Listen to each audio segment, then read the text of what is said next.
هنا القاهرة.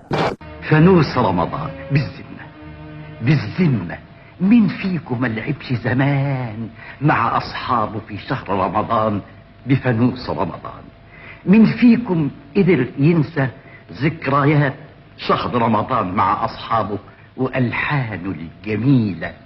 وحاوي يا وحاوي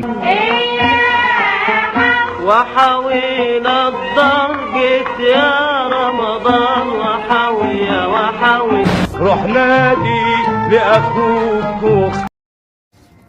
صح؟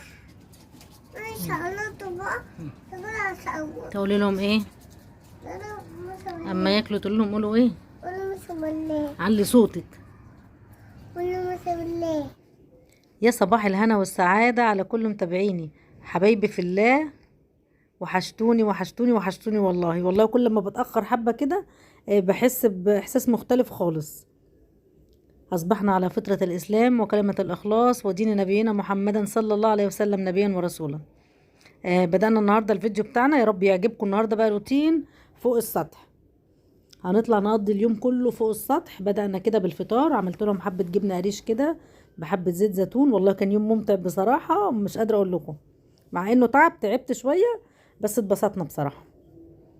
عملت لهم حبة جبنة قريش كده، فطار مصري أصيل طبعا، وزيتون وخيار، وقلنا بيض، وعملنا فول. ونطلع بقى ايه نفطر فوق السطح، نغير المود شوية كده، لان الروتين لازم يتغير عشان ما تحسيش بملل او تزهقي.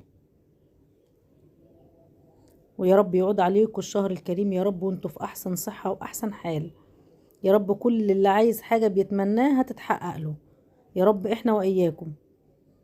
ويعود علينا الايام بالصحة والسعادة. فهقول لكم انا بقى تحضير رمضان اللي انا عملته فوق السطح، هتشوفوا انتوا دلوقتي. لازم اللي عنده سطح يا جماعه لازم، بصراحه مش قادره اقول لكم والله، لازم يستغلوا. لان انتوا عارفين الايام دي الدنيا غاليه ازاي، والحاجه بقت غاليه قوي. ويا ريت حاجه غاليه وطعمها حلو، ولا حاجه غاليه وطعمها استغفر الله العظيم يا رب مش حلو اصلا. فاحنا بدأنا كده اليوم بتاعنا، كنسنا السطح، كنسته كنسه حلوه. قعدنا فطرنا الاول بصراحه عشان كان الفول ما يبردش ولا الشاي ولا كده، فقعدنا فطرنا الاول وبعد كده بقى ايه كنسنا السطح كنسه حلوه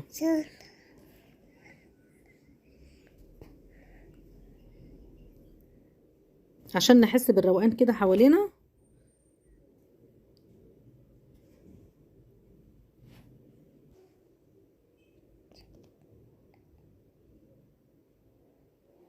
كنسته كده، لميت كل الوسخ في حته بقى، ورحت لما كله ورشيناه بقى رشته ميه، بقى حاجه مريحه والله كده للاعصاب. يعني جربي كده هتلاقي الحكايه مختلفه تماما. النظافه من الايمان فعلا والله العظيم. يعني النظافه جميله كده وبتخلي الواحد نفسيته مرتاحه.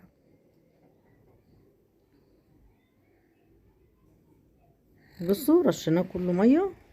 هنبدا بقى ايه في تجهيز رمضان اللي انا قلت لكم عليه. انا عندي ايه، جبت حبه البط دول ااكلهم انا بايدي، لان انا جبت والله قبل كده كنا نجيب البط من بره الاقي طعمه مش حلو خالص، مش عارفه ليه والله. وشربته كده الاقي الشوربه سودا. اقسم بالله كنت بقرف اكله، ما كنتش باكله بصراحه.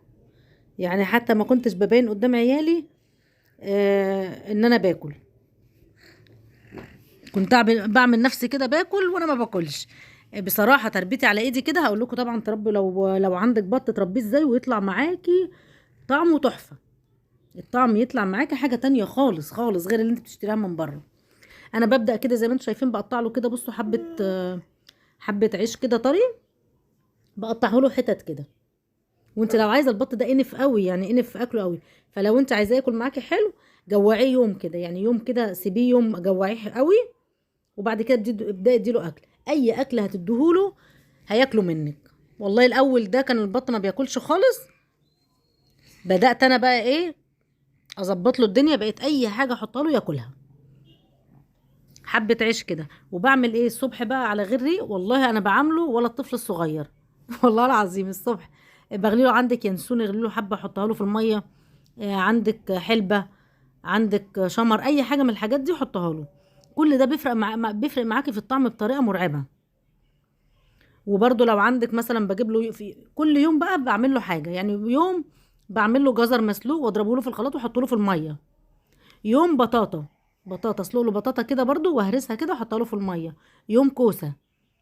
الخضار ده معاه بيفرق جامد جامد جامد، مش قادره اقول لك قد ايه. ويوم مثلا بحط له برسيم. البرسيم مع البط بيخلي طعمه برضو، مش قادره اقول لك، بيخلي طعم اللحم بتاعه طري كده وليه طعم تحفه. اخر النهار بقى بروح حاطه له الذره.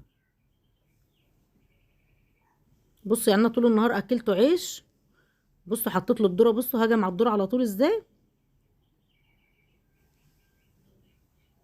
ما بحبش العلف، يعني انا جربت قبل كده برضو العلف، هو غالي على الفاضي والله، يعني هو ب 23 جنيه الكيلو على ايه.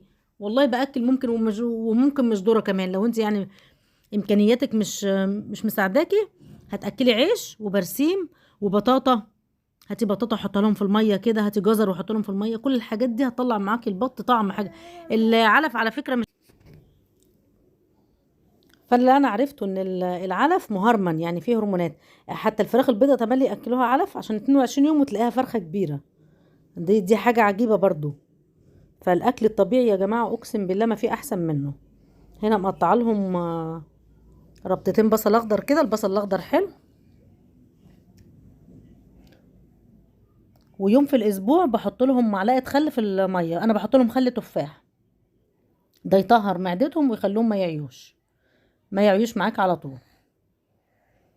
وزي ما انا قلت لك بقى، عايزه تحط لهم اي خضار اي حاجه، وقشر البرتقال وقشر اليوسفي بضربه في الخلاط وبروح حاطه لهم في الميه. اي قشر فاكهه عندك اضربيه في الخلاط وحط لهم الميه بتاعته ايه في الميه بتاعتهم يشربوا منها. كل ده هيفرق معاكي في الطعم، مش قادره اقول لك. والله وقضينا يوم حلو كده، كان زي حديقه الحيوان بتاعتنا الصغيره على قدنا، قضينا يوم جميل.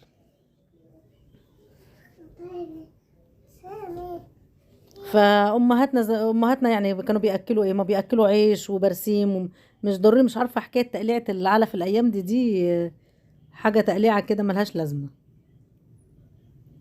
ليه العلف غالي يعني مش هناكل؟ لا والله هناكل. بصوا ما شاء الله بحط لهم بواقي الاكل بقى بتاعت البيت، رز، اي حاجه بواقي منك. فيروز بنتي بتقول حط له محشي، حط له اي حاجه. نحط له ايه يا فيروز؟ نحط له ايه؟ نحط للبط ايه؟ رز وايه؟ رز ومحشي. طيب ونحط له والله اي حاجه باقيه من البيت بروح حطها. واهم حاجه بقى ايه؟ طهاره الارض. يعني الارض كده انا كنستها، بروح جايبه حبه ميه وكلور وبروح رشهم على الارض. ما عندكيش كلور، حبه ميه وخل ورشي على الارض. لان طول ما الارض نظيفه طول ما هم هتلاقي صحتهم كويسه وما بيعيش معاكي.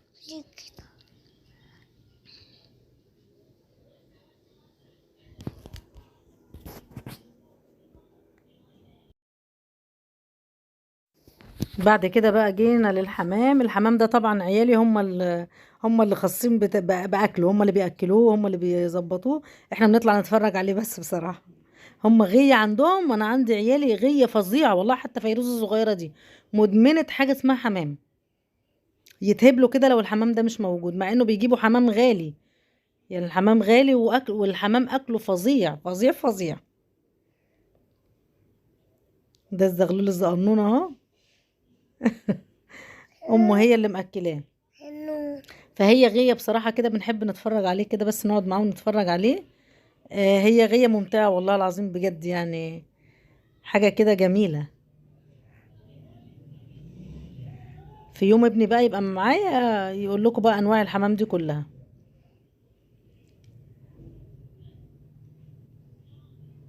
يا رب روتين النهارده يكون عجبكم، ويعود علينا يا رب وعليكم شهر رمضان بالصحة والعافية والسعادة. تجهيزات رمضان زي ما انا قلت لكم، البط ده اهم حاجة. تحتاجيه في عزومة، تحتاجيه في حاجة. حبيت بقى اصور لكم من السطح من عندي. هنا بقى قناة السويس اهي، قناة السويس اللي قدامنا على طول هناك دي.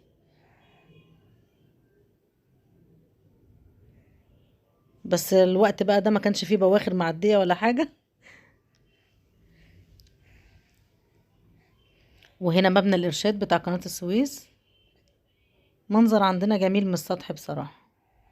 فكان يوم ممتع ممتع ممتع. اللي عنده سطح يا جماعة يطلع يتشمس شوية في الشمس دي، شمس جميل. يا رب الروتين يكون عجبكم. بحبكم في الله، والسلام عليكم ورحمة الله وبركاته.